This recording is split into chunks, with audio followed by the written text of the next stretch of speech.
Well, hello again, everybody, and welcome to Conversations with the Dean. Welcome.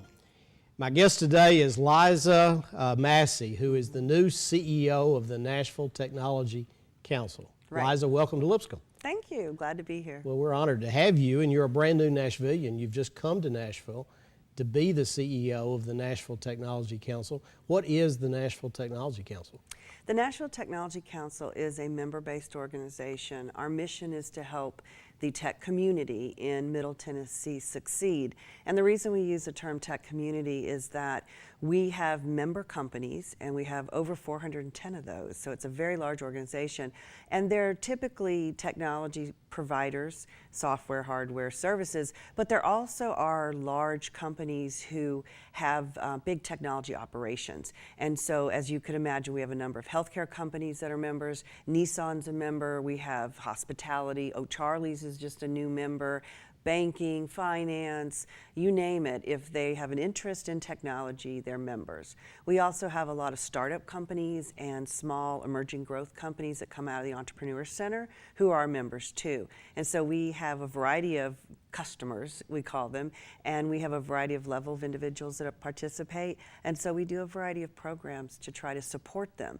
And it might be pure networking, where we get people together. And it isn't just sellers and buyers, but it'll be providers who get together and figure out they can work together, or we'll have people who need services who learn from each other, other practitioners, we call them, who can get their services. And so that networking is really important. But we also do a lot of education.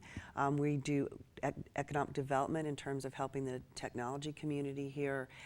And we work with other organizations. And so really sometimes we try to be everything to everyone as long as they have some link to the technology community. And as a matter of fact, one of the events that you were referring to will take place here on our campus next week. Right. The Technology Council will be here along with a number of other guests in Allen Arena for your annual membership meeting. Right. And I believe the theme of that is the many faces of technology, and Dr. Genevieve Bell will be your guest speaker, your keynote speaker. Right. So what will take place at that meeting, and what will the theme of that meeting be? The meeting is an annual event. We just have one big membership meeting a year, and traditionally we've attracted 300 to 500 to 800 people, mostly our members, but sometimes we open it up to the general tech community. And we do a couple things. We bring in world-class keynote speakers. Steve Ballmer was a keynote in the past. This year we have two keynote speakers, actually. Dr. Genevieve Bell from Intel is a cultural anthropologist. And so people might say, why is she coming to a tech event? But she is a really interesting person, and Intel hired her, and she's actually called their secret weapon because she goes around the world studying how people use computers, how they interact with them. And it's not a new phenomenon for large companies to have anthropologists, sociologists, but I think for Intel, she's really leading a group of people that are trying to understand that interaction with computers and make sure, or technology as a whole, and make sure that what's being built, what's being done makes sense for the company.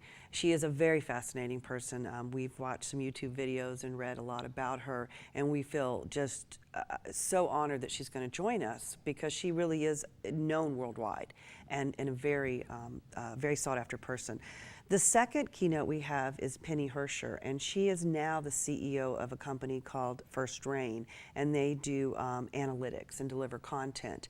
But Penny is a serial entrepreneur, like many people here in technology, and she was one of, if not the first, female CEO and chair of a semiconductor company. And really that ask to have her come here was a very interesting story. I was doing some research online about names in technology, looking at all the top 10 movers and shakers, and she was on a list, and I linked over on a link, and it went to her Twitter account, and I noticed that she had just tweeted that she was headed to Cambridge to speak at MIT to their Sloan School of MBA students. Well, my husband had just gone on a plane to go to Cambridge because he is in their program, and she was speaking to his class. Now, I didn't know any of this until I saw this tweet, so I just answered her and said, after you go to Cambridge, you want to come to Nashville? And she said, maybe. And so I also emailed my husband and said, please don't come home unless you talk to Penny.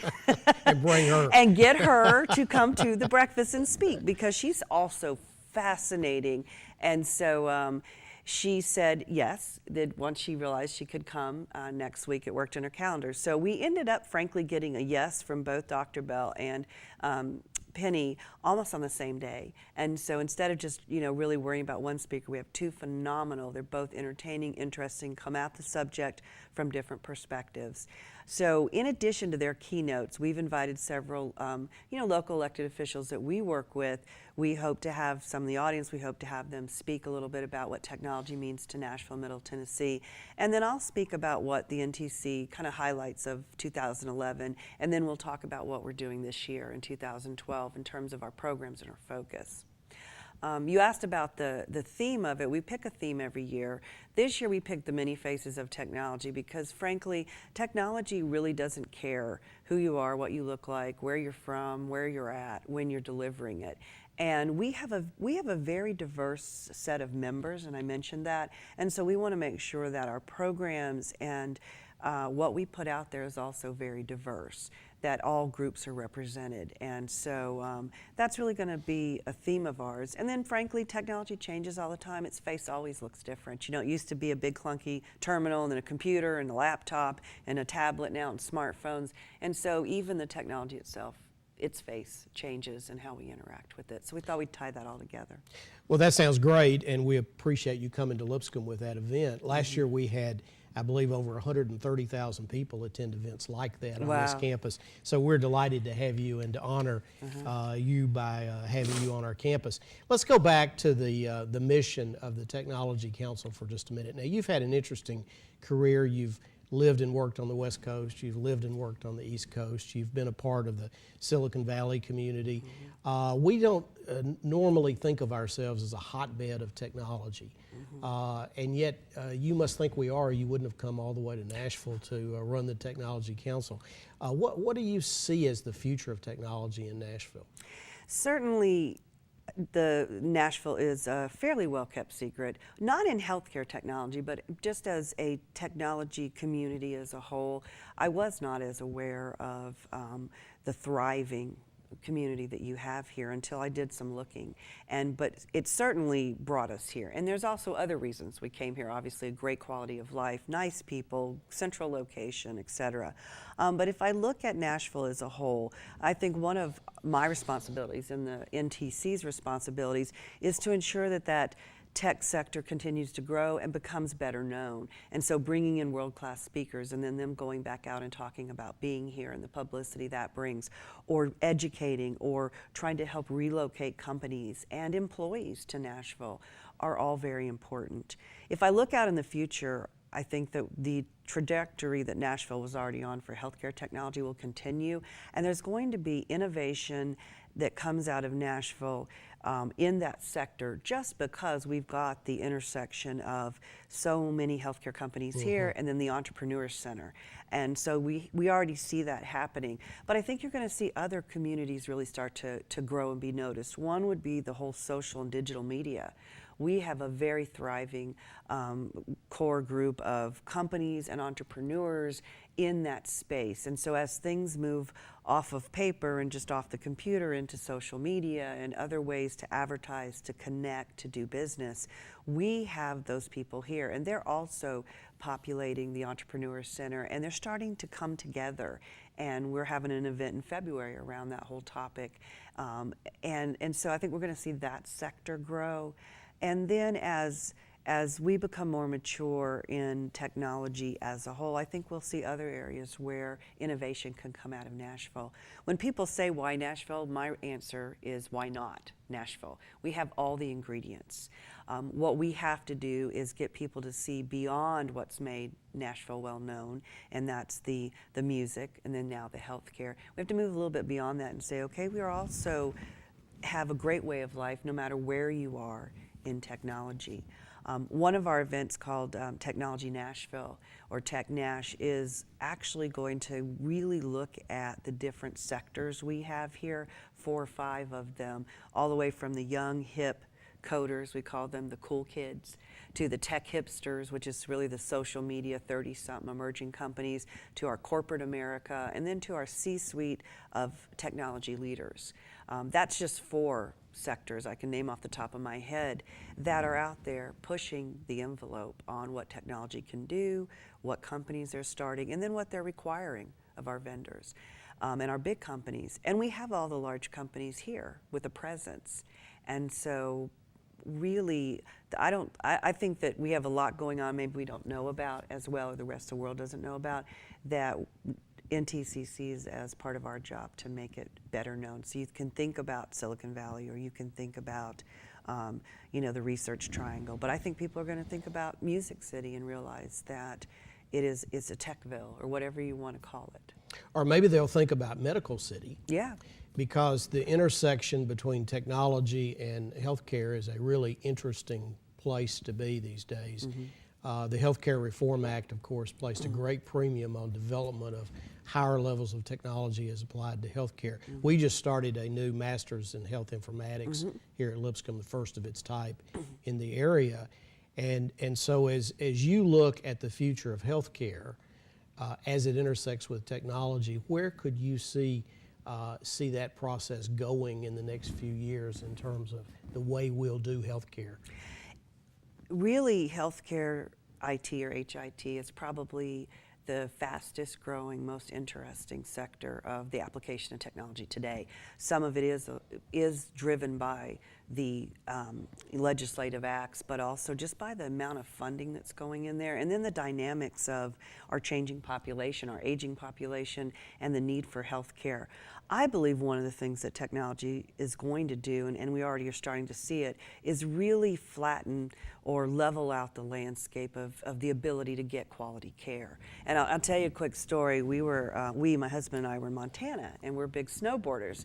Well, he fell and was injured pretty badly on the mountain, and we went to this little clinic about halfway down Big Sky, that's where we were, mountain, and they actually thought he fractured his spine. And so they took some x-rays, and there was no technician to read them in this little clinic.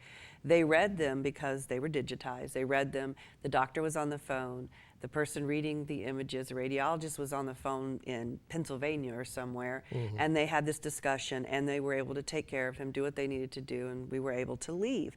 And I think that's just a very simple example of what healthcare enabled by technology can do for you. So folks that are in rural areas or not near these capitals of healthcare will be able to receive virtually the same level of care that someone who is right next door can receive.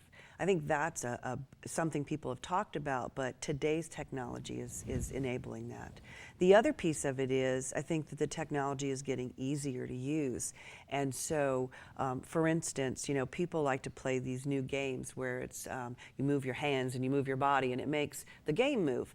Well, I call it the gamification of technology. If you look at where the companies, large and small, are going, they're using sort of that natural interface to work with and interface with the technology so that their hands aren't typing or they're not having to draw. They're actually just moving and gesturing and able to use the technology. Imagine that in an operating theater or other, interfacing in a more natural way with the technology, being able to move it around without having to touch it.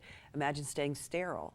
If you touch something, you got to walk out and wash off and you don't have to do that if you can just gesture. And we saw some examples of that recently on a trip to one of the large companies' labs where they're taking something that began as a game and became very popular, game interface, and are using that to interface with the technology. The third piece of it that's really interesting to me, with a big family even, is the ability to have your own personal healthcare records. This requirement, think about healthcare has kind of come into the technology game a little later than others because of culture and tradition and just the difficulty in securing the information and sharing it. You can have one health issue and see 5 or 6 doctors in 3 or 4 places and all these records, but now because they're becoming digitized and they can be shared and they can come together, I think it'll be much easier for individuals to have a unified health record. And I have 4 children. I think about this with all the moves we have had, how I have to track their shot records to get them in school or their physicals. It's always a piece of paper. It's always a phone call or a visit to go get it. And then someone else takes that piece of paper and types it back into a new system. And if all of that was an electronic health record, I could carry that with me and have it. I mean, I don't know about you, but me, I don't even know what my shot record personally looks like. And so every few years when I injure myself, because I'm always out trying to do something, I have to have another tetanus shot because I never know the date of the last one. Sure. But if I had an electronic file, I'd have it. And I think we're closer to that again than ever before. Well, I think the example that so many people use when this subject comes up is the ATM card. You can go anywhere in the world and access your bank account instantaneously with an ATM card, without any fuss or muss. And yet when I go to the doctor, I have to try to remember all the prescriptions I take and the dosages, and who can remember those things? And right, where your records are at. It's fascinating. We've seen some other technologies recently, and this is how I think that Nashville can continue to be seen or grow its name in technology, certainly through healthcare. We had a young company, startup, come in the other day and was showing us some technology in a card, and the card is able to sense movement, so it actually can track that you're exercising, and not just that you're walking or running, but how hard you're working, how long you did it, speak to any little sensor to put that in, so it helps keep an electronic health record from a wellness and an exercise perspective. And I think we'll see that same thing, a card that maybe has your records. Imagine how powerful that would be if you're in an accident and can't speak for yourself. I don't know about you, I have drug allergies to certain medications, and other, people have other issues that if we had a standard way to have it electronically, we'd actually save lives and save time. Sure. And it's going that way. We can see it all around. And there's a well-documented shortage of primary care physicians. Most of us, many of us, go to the doctor once a year for a physical unless something goes wrong. And yet with technology, there's really no reason why our vitals couldn't be transmitted to the doctor's office constantly throughout the day even. Right. And if something changes, then that would become noticeable by the doctor's assistants, and something could be done about that. So that offers great potential for enormous growth, not only of the healthcare industry, but specifically of the healthcare technology field here in Nashville. Now, I saw somewhere, I believe it was in the materials I read before you came to campus today, that there are about 1,000 jobs in Nashville today that are unfilled in the area of technology. And that's an amazing thing in an era where we hear so much about unemployment, about jobs that have way too many applicants for them. So why is there this mismatch? Are people not being trained properly? Are there not that many people interested in technology? Why is there a difference in supply and demand in technology? There's a lot of reasons, but number one, if you think about it, we're in an era of, we've moved from an industrial economy to an information economy, and I think that information economy is exploding. And at the same time, we have groups that aren't as interested in technology. For instance, women aren't entering the field of technology in the numbers they were. And there's probably a lot of reasons why that's happening. I think there's a couple. One, technology's become so pervasive, people don't necessarily think of it as something new and aha. And even though there's all this innovation, everyone, today kids never lived without technology. The millennials have never been lived a year without computers being around. Number two, I think that there's just been other focuses in people's interest, and sometimes the technology field is not portrayed as being so interesting. They think about Dilbert coding in his little cubicle with a pointy-haired boss, when in fact, just think about the folks that created that interactive gesture technology, how interesting that is, or people who, test games, video games for a living. I mean, those, or create content or whatever it is.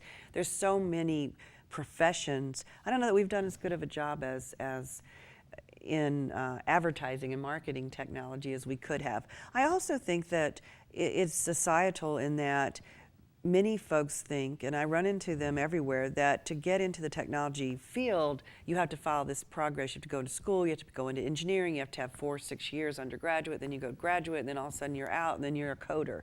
And maybe that's not what they want to do.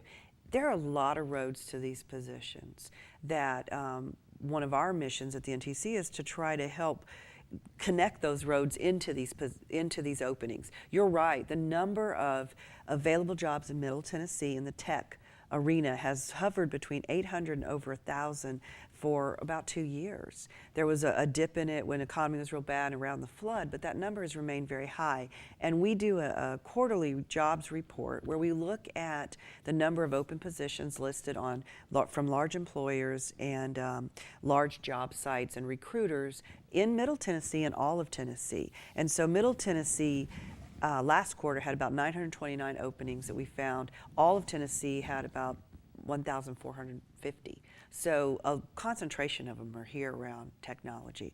And so as we look at that and then we start thinking about how do we create that pipeline, NTC has for the last couple of years been working with the 2- and 4-year degree granting institutions like Lipscomb to set up advisory boards where the folks from the institution plus business people who are volunteers talk about the curriculum and what makes sense, and so that we equip the graduates with the right skills to fill these positions.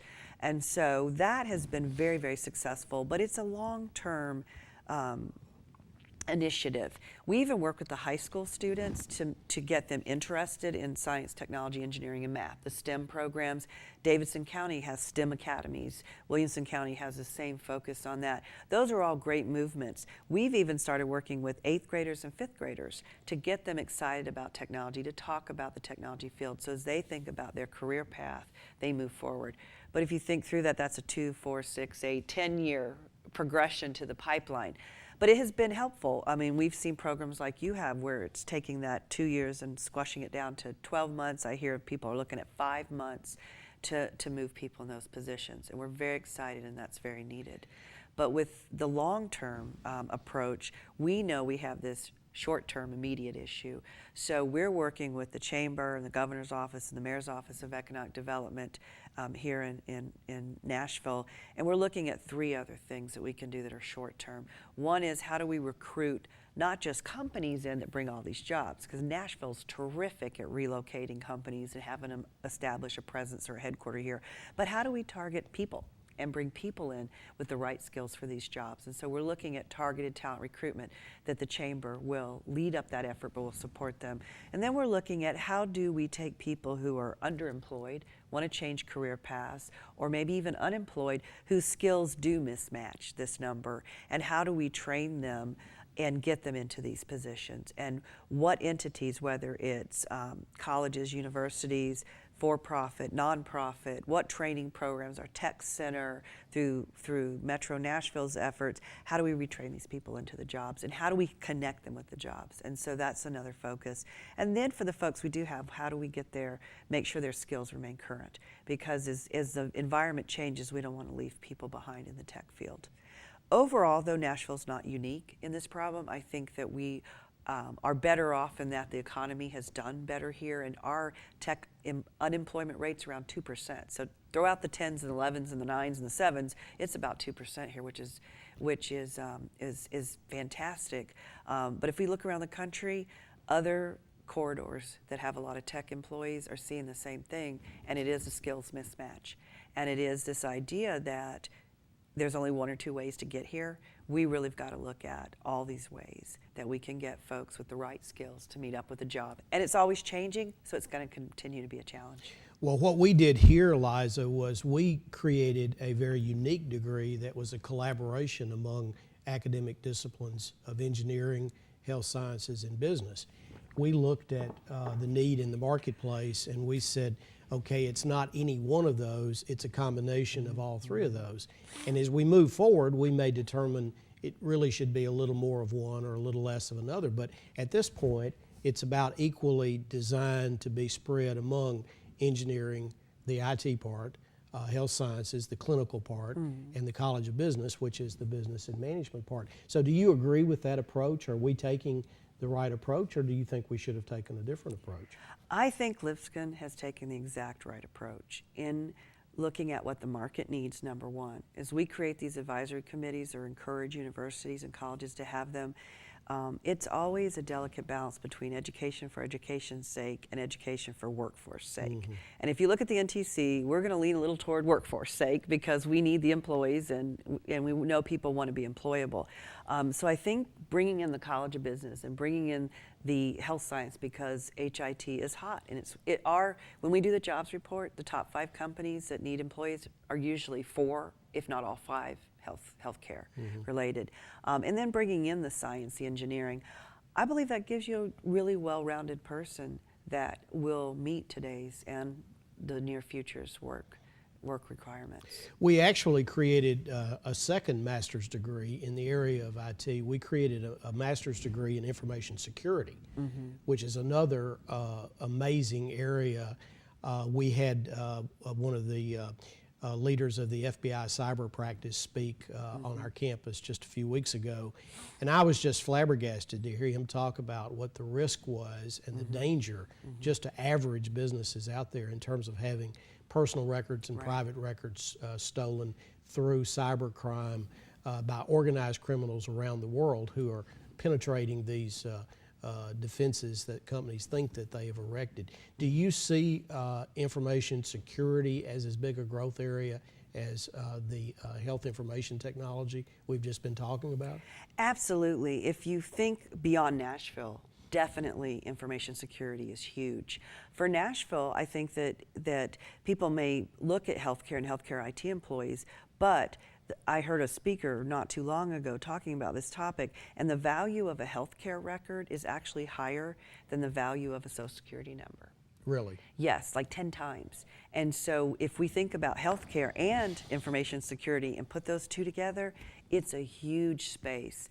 So much so that at least 2 of our programs that are educational a year, if not more, are about information security. We're actually doing one next month in February about healthcare information privacy and security. It's so big. And if you think about where the government looks at HIT or healthcare information, they often focus on the privacy and security piece of it. So definitely, if people are interested in crime, I would, young people, I would say go through cybercrime and get into the technology side of it and the information security, because it is growing, and every time we think we make a little progress, the folks who want to do the wrong things seem to double their efforts and make a little progress, and so we're constantly fighting that battle. I'd like to see it end, but given the nature of humans just wanting sometimes to be able to crack that nut, I think it's a very employable career field for quite a long time. Well, we're almost out of time, but let me close by asking you about your observations of Nashville from an entrepreneurial standpoint. You and I met, I believe, sitting side by side on the board of the new Nashville Entrepreneur Center, which is a very exciting initiative that has great potential, in my opinion. I assume you share that.